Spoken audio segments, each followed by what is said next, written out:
Bismillahirrahmanirrahim. Assalamualaikum warahmatullahi wabarakatuh. Innal hamdalillah nahmaduhu wa nasta'inu wa nastaghfiruh wa na'udzu billahi min shururi anfusina wa min sayyiati a'malina. May yahdihillahu fala mudhillalah wa may yudhlil fala hadiyalah. Asyhadu an la ilaha illallah wa asyhadu anna Muhammadan abduhu wa rasuluh alladzi la nabiyya ba'da. Alhamdulillah, puji syukur kita panjatkan kehadirat Allah Subhanahu wa taala yang telah memberikan kita kenikmatan yang luar biasa. Yang terutama yang wabil khusus adalah nikmat iman, nikmat Islam. Kemudian kita masih diberikan kesehatan sehingga kita bisa merasakan nikmatnya berada di dalam bulan suci Ramadan. Ma'asyiral mu'minin rahimakumullah. Hari ini kita berada di bulan suci Ramadan, di mana bulan yang istimewa, bulan yang kita tunggu-tunggu, bulan kesempatan kita untuk bertobat, bulan di mana kita mencari ampunan Allah. Karena bulan Ramadan merupakan bulan maghfirah. Seperti di dalam hadis Rasulullah SAW bersabda, "Man shama Ramadana imanan wa ihtisaban, ghufira lahu ma taqaddama min dhanbi." Barang siapa yang berpuasa di bulan Ramadan dengan rasa keimanan dan ingin mengharapkan ridha Allah, maka Allah akan menghapuskan dosa-dosanya yang telah lalu dan akan datang. Itu di bulan Ramadan ya, ketika kita berpuasa. Maka di malam harinya pun malam yang penuh ampunan. Seperti dalam Rasulullah SAW bersabda, "Man qama Ramadan imanan wa ihtisaban, ghufira lahu ma taqaddama min dhanbi." Barang siapa yang terbangun pada malam hari, man qama, di bulan suci Ramadan, karena keimanan wa ihtisaban dan mengharapkan ridha Allah, maka Allah akan menghapuskan dosa-dosanya yang telah lalu dan akan datang. Maka ini membuktikan bahwa bulan suci Ramadan ini adalah bulan maghfirah, dimulai dari detik pertama sampai akhir. Bulan penuh rahmat, bulan penuh ampunan, dan bulan di mana kita bisa terbebas dari api neraka. Dari detik awal sampai detik akhir, tidak dikotak-kotakan. Maka inilah kesempatan kita untuk meraih kemenangan. Seperti dalam surat Al-Fath ayat 1 dan 2 mengatakan, "Innal fatham mubina." Sesungguhnya Allah akan datangkan suatu kemenangan, kemenangan yang benar-benar kemenangan. Apa itu? Yaghfirullahu ma taqaddama min dhanbi. Yaitu kemenangan di mana Allah akan menghapuskan dosa-dosa kita yang telah lalu dan yang akan datang. Maka yang disebut kemenangan dalam Islam itu bukan kemenangan secara materi. Kemenangan di dalam Islam adalah kemenangan ketika kita dihapuskan dosa-dosanya. Itu adalah harga atau hadiah dari Allah yang tidak bisa dibeli dengan apapun, yang hanya bisa dibeli dengan ketakwaan. La'allakum tattaqun.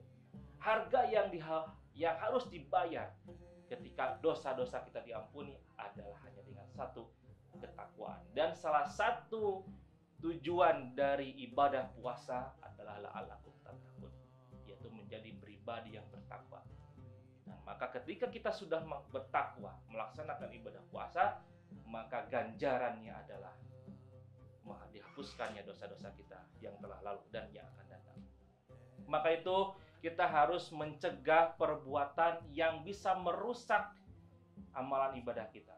Seperti kata Rasulullah, malam jadiul, banyak dari kita yang puasanya hanya merasakan lapar dan dahaga saja, tidak mendapatkan apa-apa. Kenapa? Karena yang pertama, amalan yang dapat merusak ibadah puasa adalah ketika puasa tidak didasari dengan ilmu. Seperti Ibnu Taimiyah mengatakan bahwa setiap ibadah yang kita lakukan harus disertai dengan ilmu. Karena kalau tidak disertai dengan ilmu, maka kita akan menjadi pribadi yang tersesat. Maka pelajari dengan baik apa syarat-syarat kita agar puasa kita diterima. Bagaimana rukun dari mulai sahur kemudian sampai berbuka puasa. Mana sahur yang paling afdal, mana berbuka yang makan apa yang kita harus kita santap ketika berbuka puasa, sahur, mana yang paling pelajari agar kita berpuasa dengan itu. Yang kedua adalah berkata dusta. Barang siapa Rasulullah bersabda mengatakan, barang siapa yang berdusta, yang tidak meninggalkan perkataan dusta ketika berbulan puasa, falaisa lillahi, maka Allah tidak akan menganggap semua lapar dan dahaga yang dia peroleh selama puasa. Jadi sia-sia saja kita berpuasa apabila kita selama beribadah puasa berkata dusta. Yang kedua adalah berkata lugu dan rafats. Apa itu? Lugu adalah perbuatan, perkataan yang sia-sia, menggibah, membicarakan orang, menfitnah. Yang kedua rafats. Apa itu rafats? Ada perbuatan yang jorok, perbuatan mengandung syahwat, mengandung pornografi dan sebagainya. Ini perbuatan yang harus kita hindari. Yang keempat adalah berpuasa tapi tidak sholat. Ya, Rasulullah SAW bersabda, yang membedakan antara orang muslim dan orang syirik adalah ibadah sholat.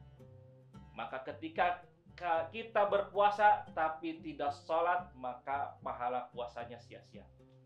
Dan yang kelima adalah yang terakhir adalah ketika kita sholat atau taraweh dengan cara terburu-buru, tidak tumanina.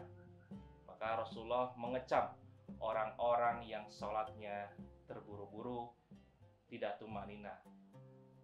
Maka itulah amalan-amalan yang harus kita jauhi sehingga di akhir Ramadan ini kita mendapatkan satu kemenangan dan kita layak mendapatkan ucapan minal aidin wal faidin, yaitu orang-orang yang termasuk orang-orang yang mendapatkan kemenangan dan mendapatkan kesucian kembali, atau kita mendapatkan Idul Fitri, kembali suci, kembali kepada pribadi yang putih suci karena kita dihapuskan dosa-dosanya. Itu saja yang bisa saya sampaikan. Billahi taufiq wal hidayah. Nun wal qalami wa mastarun. Assalamualaikum warahmatullahi wabarakatuh.